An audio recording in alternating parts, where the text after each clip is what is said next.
On Sunday, Irvine police reported the theft of rare agate pieces from a gemstone show being held there. And now they need help identifying and locating the suspect. WKYT's Alyssa Williams talked with police for more details. It's a story that's new at 6.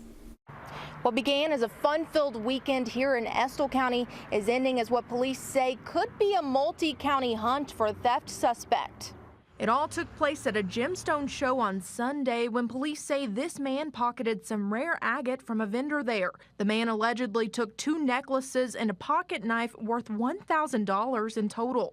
He then continued around the show for another 20 or 30 minutes, even bought and purchased a few things from other vendors, and came back to the same vendor and purchased an agate before leaving the area.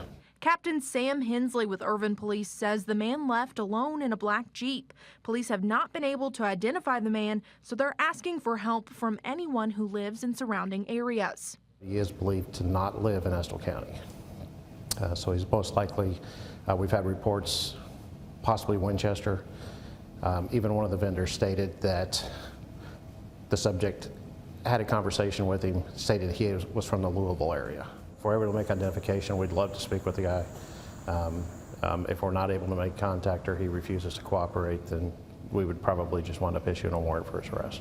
Hensley says he is hopeful justice will be served for the vendor. In Estill County, Alyssa Williams, WKYT. Captain Hensley says the man would be charged with unlawful taking and he would be required to pay restitution to that vendor.